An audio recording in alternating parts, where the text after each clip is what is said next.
ময়মনসিংহ জেলার মুক্তাগাছা উপজেলার ৩৬ অসহায়কে আর্থিক সহযোগিতা করেছেন ময়মনসিংহ-৫ মুক্তাগাছা আসনের সংসদ সদস্য ও দক্ষিণ জেলা বিএনপির আহ্বায়ক মোহাম্মদ জাকির হোসেন বাবলু। আজ শুক্রবার দুপুরে উপজেলা পরিষদ মিলনায়তনে আনুষ্ঠানিকভাবে সংসদ সদস্যের ঐচ্ছিক তহবিল থেকে অনুদান দেওয়া হয়। উপজেলা নির্বাহী কর্মকর্তা ইউনো কৃষ্ণচন্দ্র অনুষ্ঠানের সভাপতিত্ব করেন। অনুষ্ঠানে প্রধান অতিথি হিসেবে উপস্থিত ছিলেন মোহাম্মদ জাকির হোসেন বাবলু।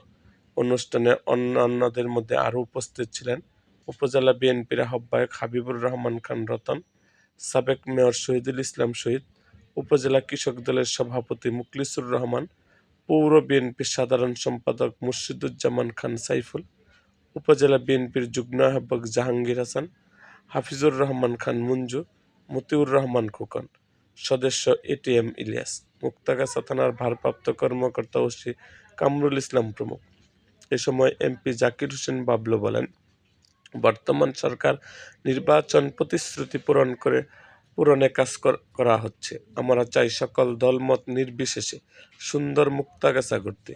ইতিমধ্যে খাল খনন শুরু হয়েছে, বনায়ন করা হবে খালের তীরে। অনুষ্ঠানের সুবিধাভোগীদের উদ্দেশ্যে এমপি আরও বলেন, অসহায় মানুষের জন্য সরকার সব সময় পাশে আছে। আজকের এই অনুদান এখানে শেষ নয়, আগামীতেও ধারাবাহিক বিবেচনায় অসহায়রা পাবে আর্থিক সহযোগিতা।